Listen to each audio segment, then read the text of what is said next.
Dolomite એ એક પ્રકારનો પ્રાકૃતિક ખનિજ છે, જે કેલ્શિયમ મેગ્નેશિયમ કાર્બોનેટથી બનેલો હોય છે. આ પથ્થર ખાસ કરીને પેટ્રોફિઝિકલ ગુણધર્મો ધરાવે છે અને તે ખનિજ સંપત્તિમાં મહત્વપૂર્ણ સ્થાન ધરાવે છે. ડોલોમાઇટ સામાન્ય રીતે સફેદ, રાખોડી અથવા હળવો ગુલાબી રંગ ધરાવતો હોય છે. તેની રચના બારીક સૂક્ષ્મ દાણા કે થડાકાકાર સ્તરોના સ્વરૂપમાં જોવા મળે છે. ડોલોમાઇટ મુખ્યત્વે નદીના તટ, સમુદ્રકિનારા અને પર્વતીય પ્રદેશોમાં જોવા મળે છે. તે ચૂનાનો પથ્થર તરીકે પણ ઓળખાય છે અને બાંધકામ ક્ષેત્રમાં વપરાય છે. ડોલોમાઇટ મેગ્નેશિયમ અને કેલ્શિયમનું પ્રધાન સ્ત્રોત છે, જેનો ઉપયોગ ખાદ્ય ઉદ્યોગ અને દવાઓમાં થાય છે. આ ખનિજની શોધ સૌપ્રથમ 1791માં ફ્રેન્ચ ભૂગોળશાસ્ત્રી ડોલોમિયેઉ દ્વારા કરવામાં આવી હતી. ડોલોમાઇટનો ઉપયોગ સિમેન્ટ ઉદ્યોગમાં કાચા માલ તરીકે થાય છે. તે મશીનરીના ભાગો અને વિમાનોના પ્રોટેક્ટિવ કોટિંગમાં પણ વપરાય છે. ડોલોમાઇટ કૃષિ ક્ષેત્રમાં માટીના pH લેવલમાં સુધારો કરવા માટે ઉપયોગમાં લેવાય છે.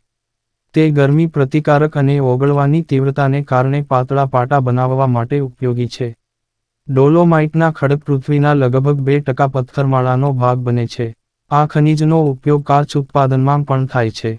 તે સ્ટીલ ઉદ્યોગમાં લોખંડને શોધવા માટે રેફ્રેક્ટરી મટીરીયલ તરીકે ઉપયોગી છે. ડોલોમાઇટ સામાન્ય રીતે તાપમાન અને દબાણના પરિબળો હેઠળ બને છે. તે ભૂગર્ભ પાણીના સ્ત્રોતોને સુરક્ષિત કરવા માટે મહત્વપૂર્ણ છે. ડોલોમાઇટ ખડકની રચના ઉચ્ચ મેગ્નેશિયમ સંકલન ધરાવે છે.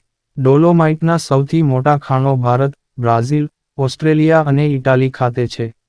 ગુજરાતમાં ડોલોમાઇટ ખાસ કરીને કચ્છ અને સાબરકાંઠા જિલ્લાઓમાં જોવા મળે છે. તેનો ઉપયોગ પેઇન્ટ અને મથક ઉદ્યોગમાં રંગદ્રવ્ય તરીકે થાય છે. આ ખડકની ઘનતા ચૂનાના પથ્થર કરતાં ઓછી હોય છે. ડોલોમાઇટનો વિવિધ પ્રકારના કેમિકલ રિએક્શન માટે ઉપયોગ થાય છે. આ ખનિજનું ખાસ લક્ષણ તે છે કે તે એસિડ સાથે તીવ્ર પ્રતિક્રિયા કરતું નથી. ડોલોમાઇટ હવામાન પ્રતિકારક છે, જે તેને બાહ્ય બાંધકામ માટે યોગ્ય બનાવે છે. તે પૃથ્વીના ક્રસ્ટમાં તળિયાની ખડક તરીકે જોવા મળે છે. ડોલોમાઇટનો ઉપયોગ જીવાશ્મ તીણના અભ્યાસમાં થાય છે. તેના ધોરણને કારણે ભૌતિકશાસ્ત્ર અને ભૂગર્ભશાસ્ત્રમાં તેનું મહત્વ છે. ડોલોમાઇટ એક અનોખું અને મલ્ટીફંક્શનલ ખનિજ છે, જે વિવિધ ઉદ્યોગોમાં ઉપયોગી છે.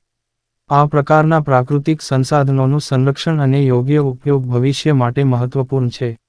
આવા વધુ વિડીયો જોવા માટે અમારી ચેનલને સબસ્ક્રાઇબ કરો અને લાઇક કરો. જય હિન્દ, ભારત માતા કી જય.